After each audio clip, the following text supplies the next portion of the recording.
macabre mystère. «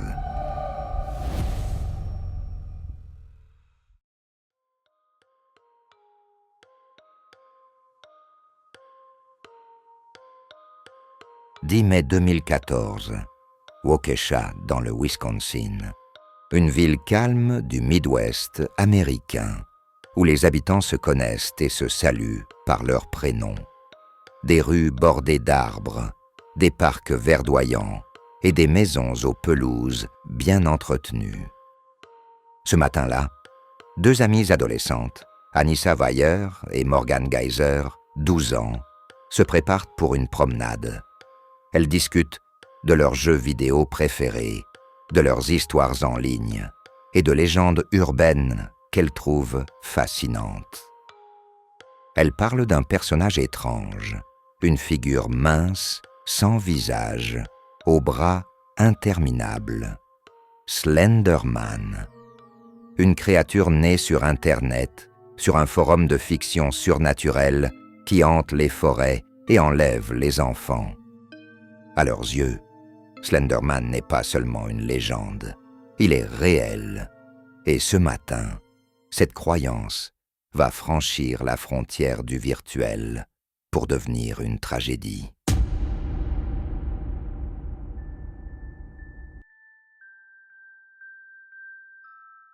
Morgan Geyser est décrite par ses professeurs comme une enfant vive, imaginative, mais souvent perdue dans son propre monde.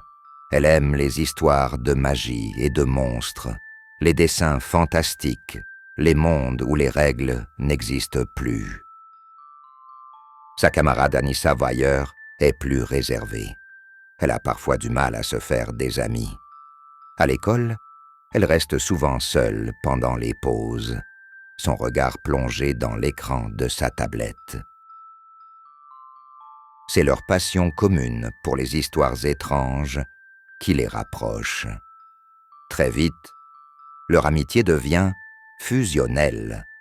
Elles passent leur soirée à discuter sur Internet, à s'envoyer des liens, des images, des théories. Pour elles, Slender Man n'est pas un simple personnage. Il est une présence, quelqu'un ou quelque chose qui veille sur elle. Leur conversation tourne presque exclusivement autour de lui. Elles explorent le site Creepypasta Wiki, lisent des forums où des internautes affirment avoir vu Slender Man dans les forêts du Wisconsin. Elles tombent sur des vidéos floues, des photos retouchées, des témoignages inventés. Mais dans leur esprit d'adolescente, tout semble vrai. Chaque détail renforce leur croyance. Les longues tentacules, les enfants disparus, les proxys, ces enfants serviteurs choisis par Slender Man. Elle se persuade qu'il vit dans un manoir caché au fond d'une forêt, quelque part dans leur propre état. Morgan en parle comme d'un guide spirituel. Anissa, plus rationnelle, hésite parfois, mais finit toujours par suivre sa meilleure amie dans cette obsession.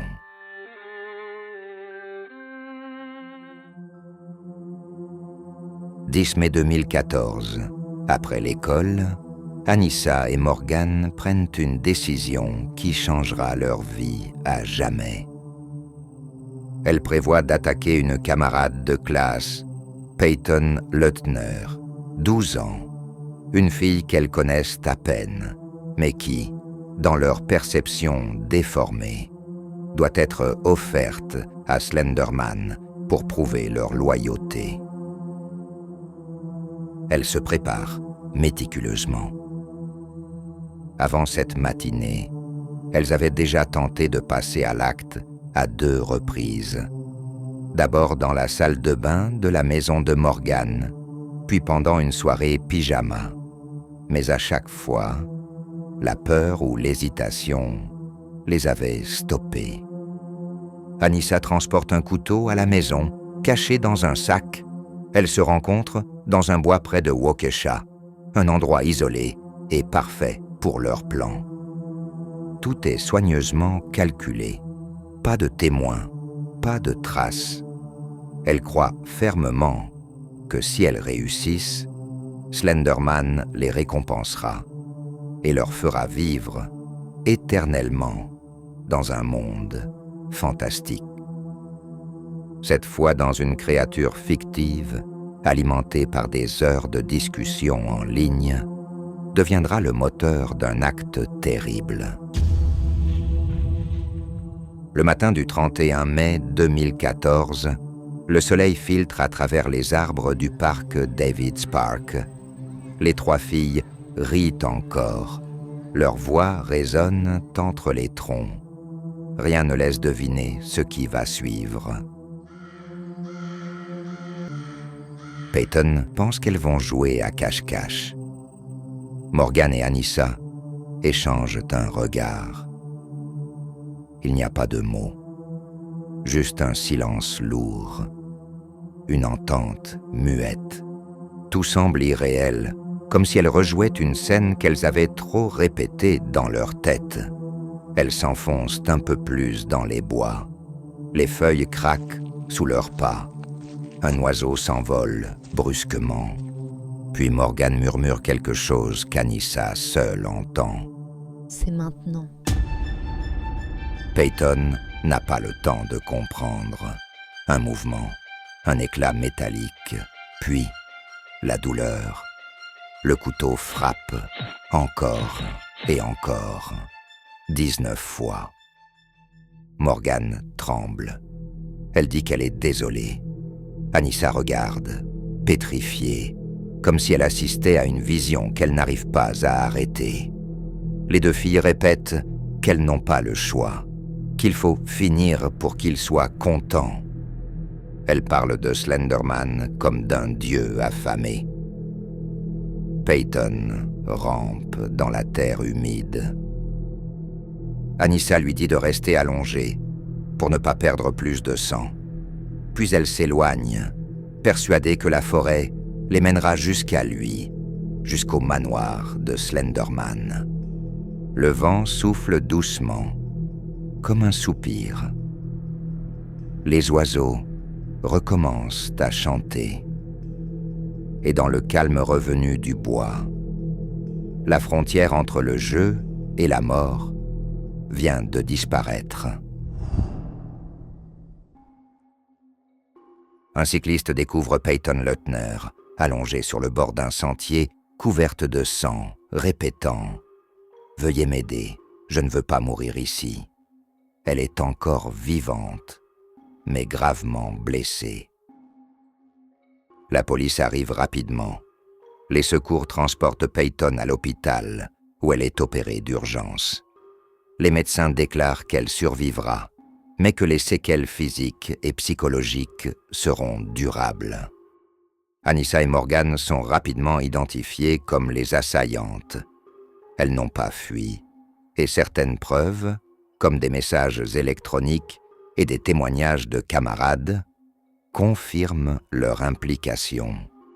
La communauté est sous le choc. Comment 2 filles de 12 ans, élevées dans des foyers aimants, ont-elles pu planifier et tenter de commettre un meurtre?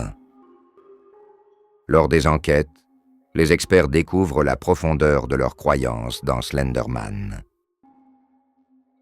Morgan et Anissa ont été influencés par le contenu en ligne, mais aussi par des troubles psychologiques individuels. Morgan a souffert de dépression et de troubles d'anxiété. Les psychiatres diagnostiquent chez elle une schizophrénie précoce. Ses hallucinations et sa conviction que Slenderman pouvait la tuer si elle désobéissait expliquent l'intensité de son délire. Anissa, bien qu'apparaissant plus stable, entretenait une fascination morbide pour les histoires de violence et d'horreur. Pour elle, Slenderman était réel. Il n'était pas seulement un personnage de fiction, il était un guide, un juge, une entité qu'elle craignait et respectait.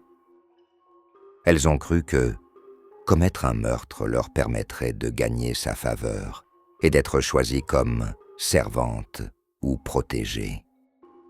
C'est un mélange de naïveté, d'influence en ligne et de vulnérabilité psychologique qui a conduit à l'attaque. Les filles sont arrêtées rapidement et inculpées pour tentative de meurtre au premier degré. En raison de leur âge, les audiences sont complexes et très médiatisées. Les experts en santé mentale évaluent leurs responsabilités. Il est reconnu que les deux adolescentes ne comprenaient pas pleinement la gravité de leurs actes et étaient fortement influencées par leurs croyances dans le Slenderman. En 2017, Anissa Weier plaide coupable et est condamnée à 40 ans de détention dans un centre pour jeunes délinquants, avec une possible libération conditionnelle après 20 ans.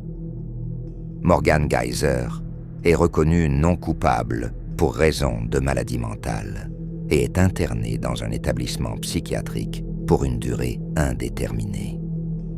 Le procès révèle les détails terrifiants de l'attaque, mais aussi les dangers de l'exposition à des contenus en ligne violents chez des enfants vulnérables.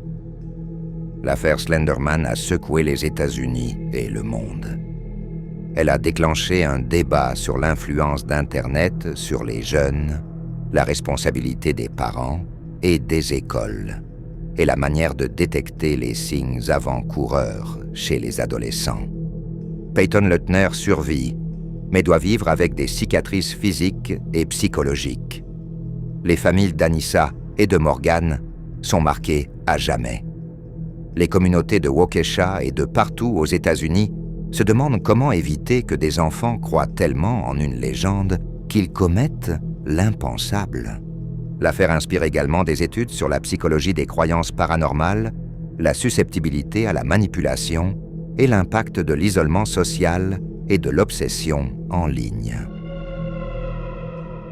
Aujourd'hui encore, Slenderman reste une figure de fiction, un symbole de l'influence de la culture Internet. Mais pour Peyton, Anissa et Morgan, et pour la communauté de Waukesha, il a été une force réelle, terrifiante, qui a franchi la frontière du virtuel pour toucher le monde réel.